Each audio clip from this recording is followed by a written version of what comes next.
마테오가 전한 거룩한 복음입니다. 그때 예수님께서는 갈릴레아 호숫가를 지나가시다가 두 형제, 곧 베드로라고 하는 시몬과 그의 동생 안드레아가 호수에 어망을 던지는 것을 보셨다. 그들은 어부였다. 예수님께서 그들에게 이르셨다. 나를 따라오너라. 내가 너희를 사람 낚는 어부로 만들겠다. 그러자 그들은 곧바로 그물을 버리고 예수님을 따랐다. 거기에서 더 가시다가 예수님께서 다른 두 형제, 곧 제베데오의 아들 야고보와 그의 동생 요한이 배에서 아버지 제베데오와 함께 그물을 손질하는 것을 보시고 그들을 부르셨다. 그들은 곧바로 배와 아버지를 버려두고 그분을 따랐다. 주님의 말씀입니다. 참미 예수님, 사목국의 이정민 비오입니다. 오늘은 안드레아 축일입니다. 우리가 사랑하는 안드레아 사도 축일을 맞아서 오늘 복음은 예수님께서 첫 제자들을 부르시는 장면입니다. 예수님께서 시몬과 그의 동생 안드레아를 부르시자 그들은 곧바로 그물을 버리고 예수님을 따랐습니다. 또 다른 두 형제 야고보와 요한을 부르시자 그들도 곧바로 배와 아버지를 버리고 예수님을 따랐습니다. 우리가 잘 알고 있는 이 짧은 이야기, 그런데 아주 중요합니다. 왜냐하면 마테오 복음은 이 첫 만남에서 이미 예수님의 제자가 되는 길이 무엇인지, 우리의 신앙의 길이 무엇인지 잘 가르쳐 주기 때문입니다. 그리고 지금 우리에게도 같은 길을 보여주시고 부르시기 때문이에요. 예수님과 상관없던 어부들, 이제 예수님과 관계를 맺습니다. 제자가 된다는 것, 그분과 아주 특별한 관계를 시작한다는 것이고 전적으로 새로운 삶이 시작된다는 것입니다. 새로운 삶, 이것은 하느님 나라와 관련된 것이죠. 하느님 나라 하면 어떤 느낌이 드십니까? 너무나 복되고 은총이 가득한 바로 그런 나라죠. 그런데 여기서 아주 중요한 것이 있어요. 이 새로운 삶의 시작은 예수님의 부르심에서 시작된다는 것입니다.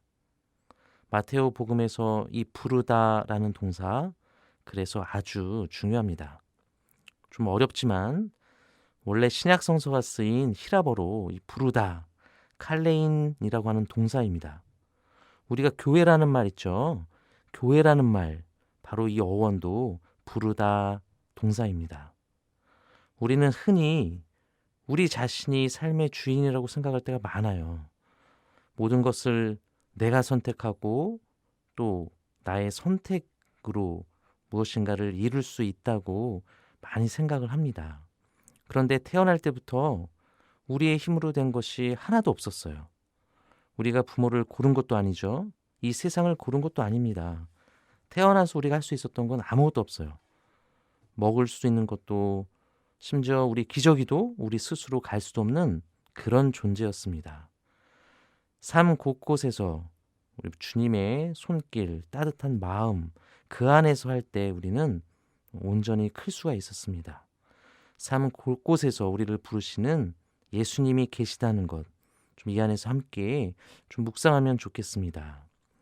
그리고 중요한 것이 응답이죠. 이 부르심에 대한 응답입니다. 구체적이고 실존적인 응답, 그것은 바로 따르는 것입니다. 따르다라는 동사도 그래서 아주 중요합니다. 그렇다면 어떻게 따르는 것이 중요할까요? 주저없이 따르는 것입니다. 복음에서도 짧은 단어지만 곧바로 따랐다라는 표현이 나오죠. 곧, 유테오스라는 어려운 말로 쓰고 있는데 이것은 주님께 응답할 때 이것저것 따지지 않고 바로 그분께 달려가는 우리의 마음입니다. 근데 우리는 살다 보면 걱정이 참 많아요. 근심, 걱정, 벌써부터 미리 걱정을 하고 아파하고 그러죠. 근데 우리가 아기일 때 생각해 보세요. 우리 엄마 품에 안길 때 이것저것 재고, 생각하고 번민 속에 있지 않았어요. 역설적으로 우리 머리가 클수록 우리는 더 많은 두려움 속에서 살고 있는 것이 아닌가 묵상해 봅니다. 주저없는 응답, 바로 하느님 품에 우리 모두를 내어 맡기는 그런 마음이죠. 우리의 신앙, 주님의 품에 다 내어 맡기고 그분의 은총이라는 따뜻한 양식 안에서 더 우리의 삶 함께 좀 들여보는 그런 대림식이 하루 보내셨기를 바랍니다. 아멘.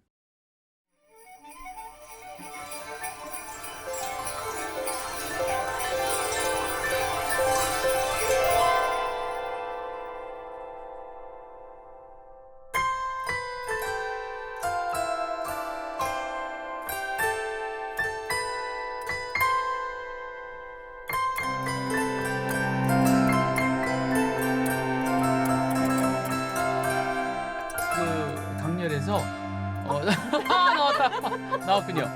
아주 간지러워 죽겠어.